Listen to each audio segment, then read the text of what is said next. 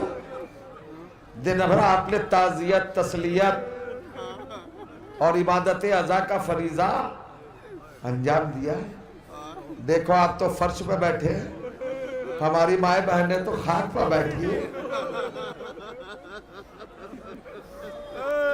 ذرا محسوس کرو کہاں لے جاتا ہے یہ تصور. ہمیں واپس لے جاتا ہے 1400 برس پہلے. اہل حرم تڑپ رہے مدینے کے لیے. قید خانہ اہل حرم کے لیے ایسا مرکز ابتلا بنا ہوا ہے. گریہ، بکا، ماتم. سید سجاد اب میری سمجھ میں نہیں آ رہا میں آپ کو کون سا رخ سناؤں. چلو بس ایک رخ سناتا ہوں، ایک پہلو اور ایک وہ پیغام. آپ جانتے ہیں کہ باپ اور بیٹی میں کتنا پیار ہوتا ہے، اور پھر وہ بیٹی جس کو حسین جیسے جوانان جنت کے سردار نے نماز تہجد پڑھ پڑھ کے مانگا، پروردگار مجھے ایک بیٹی عطا کر. راوی نے پوچھا سرکار آپ کے تو 3 بیٹیاں ہیں، فاطمہ کبریٰ، فاطمہ وسطیٰ، فاطمہ صغیرہ، پھر یہ 4تھی بیٹی کیوں مانگ رہے ہیں؟ تو حسین نے کہا میرے چاہنے والے، باپ کے جنازے کی زینت ہوتی ہے بیٹے.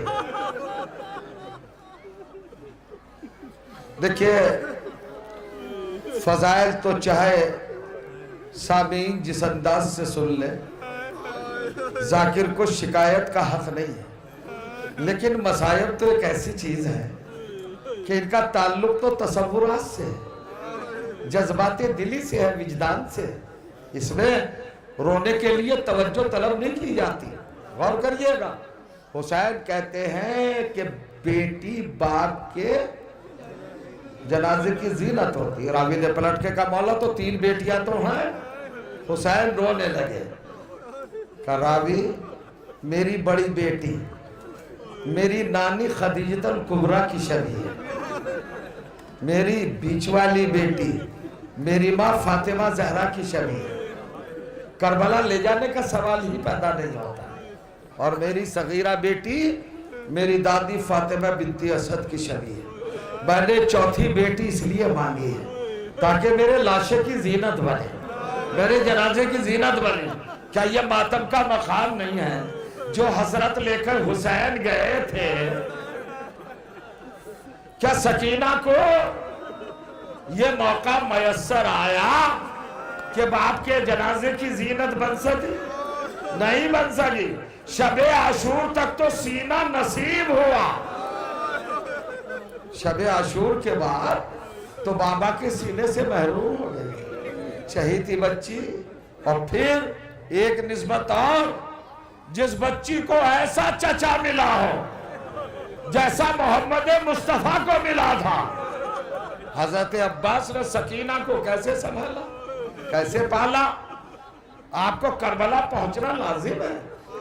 ذرا حج پورے کے اس فرش عزا سے اٹھئے اور کربلا اور شام اور زندان سب جگہ جائیے، اور سکینہ کو اپنی پاکیزہ نظروں میں رکھ کر ذرا مصائب کا اندازہ لگائیے. وہ بچی جو 1 سال تک بابا بابا بابا کہہ کے روتی رہی، وہ سفر کا مہینہ ختم ہوتے ہوتے دنیا چھوڑ گئی. بچپنس تمام ہو رہی ہے. 1 یا 1.5 منٹ میرے پاس ہے، آپ کو روتے ہوئے اٹھنا ہے. جب اہل حرم کو رہائی کا پروانہ ملا اور یزید سکینہ کے گریہ سے اتنا گھبرایا، چونکہ اس بچی کے رونے نے شام کے چھوٹے چھوٹے بچوں میں انقلاب پھونک دیا، یزید کے خلاف ہو گیا. پورا شام کا علاقہ یزید کا اہل حرم کو رہا کر دو. سید سجاد کے ہاتھوں کی بیڑیاں کاٹی گئی, ہتھکڑیاں, پاؤں کی بیڑیاں, گلے کا خاردار توق, کمر کا لنگر. سید سجاد پھوپھی کے پاس آئے. پھوپھی اماں, یزید نے رہا کر دیا اور کہا کہ آپ مدینے جانا پسند فرمائیں گے یا یہیں شام میں رہیں گے؟ کہا پھر بیٹے آپ نے کیا کہا؟ کہا پھوپھی اماں, ہم نے یزید سے کہا کہ اپنی پھوپھی سے مشورہ کر لے. تو بیٹے مشورے کے لیے آئے ہو لخت جگر؟ کہا جی ہاں پھوپھی اماں. کہا تو بیٹے یزید کو حکم دو کہ ایک مکان خالی کرے, سامان عزا فراہم کرے, ہمارے لٹے ہوئے تبرکات واپس آئے. تبرکات واپس آئے, چادریں, چھری ہوئی ردائیں, جلا ہوا گہوارہ. توجہ کر رہے, آتش زدہ مسند رسول, علی اصغر کا خوبہا پیراہن, ننھا سا کرتا جس پر خون کی الٹیوں کے نشان, گلے سے نکلے ہوئے خون کو جو لیے ہوئے اپنی آغوش میں وہ پیراہن آ گیا. ارے 1400 برس کے بعد خالی تم گناہگار کی زبان سے سن رہے ہو, خالی اماریہ دیکھتے ہو تو اپنے قابو میں نہیں رہ پاتے. سوچو جب زینب نے علی اصغر کا کرتا دیکھا ہوگا,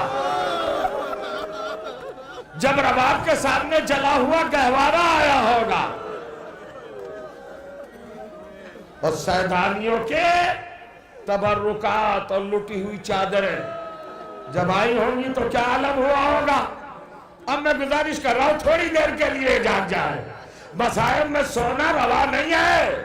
اور کہیے گا ذرا جاگے, آنکھیں کھولے, چونکہ آنسوؤں کا نذرانہ پیش کرنا ہے. سارے تبرکات آ گئے. تھوڑی دیر میں شور ہوا کہ خزانہ زندان کا داروغہ کچھ تبرکات لے کے آ رہا ہے. صندوقوں کے اندر تبرکات. پتہ چلا کہ شہیدوں کے سر آ رہے ہیں.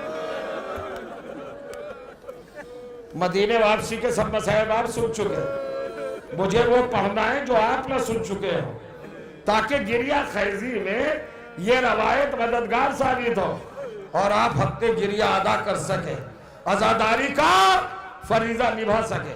سر آئے. اب سب سے پہلے کس کا سر؟ حضرت علی اکبر کا سر. صندوق سے جب نکالا, جناب زینب نے تڑپ کے کہا بھابی لیلا, آپ کے شہزادے کا سر. جناب لیلا نے بڑھ کر علی اکبر کا سر لیا. میں بہت آہستہ پڑھ رہا ہوں. ایک منظر مدینے سے جانے سے پہلے کا وداعی اہل حرم کی آخری ایام کے حوالے سے ذرا سمجھئے گا. تھوڑی دیر کے بعد جناب قاسم کا سر آیا, جناب ام فروہ نے لیا. جناب قاسم کے سر کو ام فروہ لے کے بیٹھے. ننھا سا سر علی اصغر کا آیا, جناب رباب نے گود میں لیا. دو سر آئے. شام کی عورتیں چھتوں میں بیٹھی ہیں. انہوں نے دیکھا کہ ہر بی بی ایک نہ ایک سر کو اپنی گود میں لیے ہے, مگر دو سروں کو کوئی لینے والا نہیں ہے. عزاداروں سن رہے ہو نا, ایک شام کی ضعیفہ بی بی نے اپنے برابر کی ایک بی بی سے پوچھا, ارے کیا ان دونوں سروں کی ماں کیا دنیا میں زندہ نہیں ہے کیا؟ یہ صدا زینب کے کانوں میں آ گئی. جناب زینب تڑپ کے اٹھی اور کہا شام کی بیویوں ایسا نہ کہو, یہ میرے اون و محمد کے سر ہے, مگر میں علی کی غیرت دار بیٹی ہوں. ان دونوں کو اکبر و حسین پر صدقہ کر چکی ہوں. میں نے جب تک کربلا کی ذمہ داری نبھانا ان پر نہ رونے کا عہد کیا ہے. نہیں روؤں گی. زینب نہیں روئی. سب سر آ گئے. آخر میں ایک سر آیا، ماحول بدلا، رعب، سناٹا، سکوت، خاموشی، فضاؤں میں ایک کیف، سنسان ماحول۔ ادھر سے چلا زندان کا دروگا، صندوق کو ہاتھوں پہ لیے ہوئے، کہتا ہوا چلا خبردار، ہوشیار، اب اس کا سر آ رہا ہے کہ جب زمین پہ چلتا تھا تو زمین لرزتی تھی۔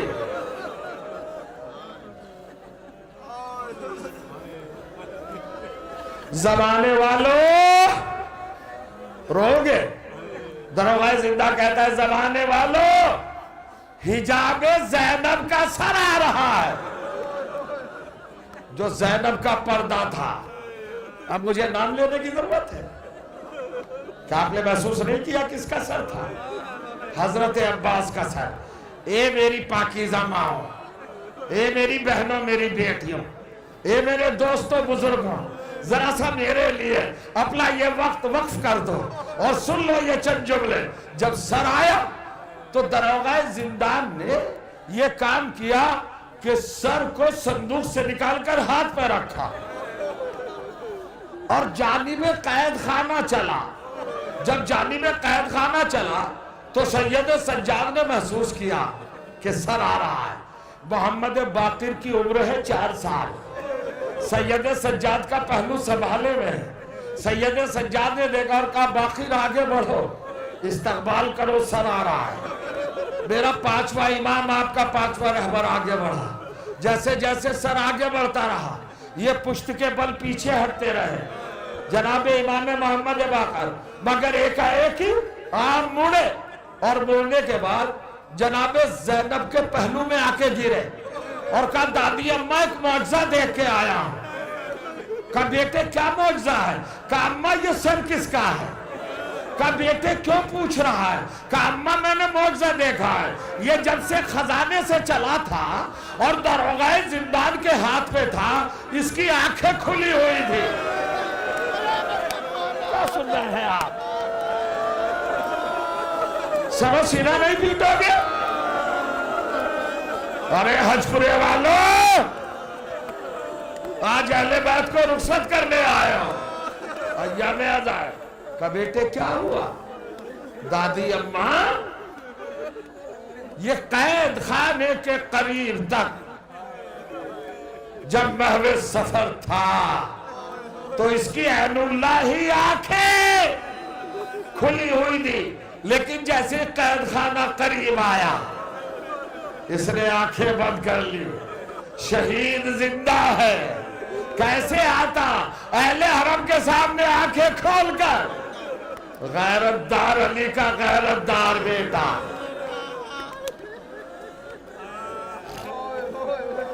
مولا ان آوازوں پر رحمت نازل کرے۔ اب وہ جملہ ہے جو قیامت برپا کرے گا۔ میں بہت آہستہ آہستہ پڑھ رہا ہوں۔ سر آ گیا قید خانے میں، جناب زینب نے آگے بڑھ کے لیا سر کو اپنے ہاتھوں میں۔ ایک ایک بی بی نے سر عباس کو ایک کے بعد لیتی رہی سب بیویاں۔ جتنے بھی سر آئے تھے ہر سر کو اس کی وارث بیوی نے لیا تھا، مگر حضرت عباس کے سر کو ہر ایک بیوی نے لیا۔ گردش کرتا رہا اور ہر بیوی کہتی تھی عباس آپ چلے گئے تو ہمارے بازوؤں میں رسد بندھی، عباس یہ نیلے نشان، عباس ہماری پشتیں زخمی ہیں۔ ہر بیوی حضرت عباس کو اپنا مرثیہ اور مصائب کا پوری تفصیل کا جائزہ اپنی زبان سے دے رہی تھی۔ جناب زینب نے اس منظر کو دیکھا اور احساس کیا کہ قیامت آنے والی، بیویاں کہیں مر نہ جائے۔ سر ٹکرانے لگی قید خانے کی دیوار سے۔ سید سجاد نے یہ منظر دیکھا، آگے بڑھے، آگے بڑھ کے کہا پھوپھی اماں چچا کا سر مجھے دے دو۔ چچا کا سر لیا سید سجاد نے، تیار ہو گئے رونے کے لیے، پوری طاقت لگا دینا ہے اس مرحلے پر۔ پورا حق گریہ ادا کرنا ہے، فاطمہ کی بارگاہ میں آپ کو نذرانہ عزاداری ادا کرنا ہے۔ سید سجاد نے سر لیا اور لینے کے بعد ایک اندھیرے حصے کی طرف گئے۔ اب مجھے نہیں پتا کیا ہوا، چند لمحات گزرے تھے کہ قید خانے میں زلزلہ آ گیا۔ برداشت کرو گے؟ ارے مر جائیں یہ مسائل سن کر۔ قید خانے میں زلزلہ آ گیا، ستون ٹکرانے لگے، دروازے ٹکرانے لگے، دیواریں ٹکرانے لگی۔ جناب زینب نے تڑپ کے کہا فضا، کہاں شہزادی ثانیہ زہرا کا زلزلہ آ گیا؟ کہاں بی بی مجھے بھی معلوم ہو رہا ہے۔ تو جناب زینب نے جملہ کہا فضا ذرا جا کے دیکھو میرے سید سجاد نے عباس کا سر سکینہ کی قبر پہ تو نہیں رکھ دیا؟ ارے چچا کا سر جب قبر پہ آیا ہوگا بھتیجی نے کروٹیں لی ہوں گی۔ اے چچا میری پسلیاں ٹوٹی ہیں، اے میرے چچا، اے میرے امو، بچی مر گئی روتی روتی۔ اہل حرم نے کہا سکینہ ہم کربلا جا رہے ہیں، کربلا سے مدینے جائیں گے، کچھ پیغام، کچھ پیسے۔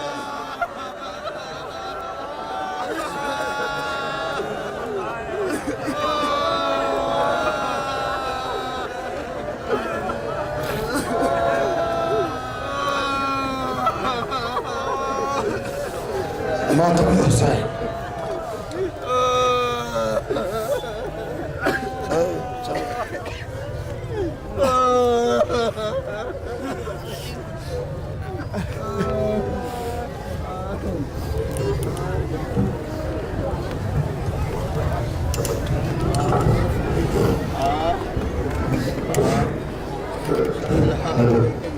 گزارش ہے انجمن عزادار حسینی سے کہ وہ صدا بولتے ہوئے جلوس کو اگلی منزل تک لے چلے۔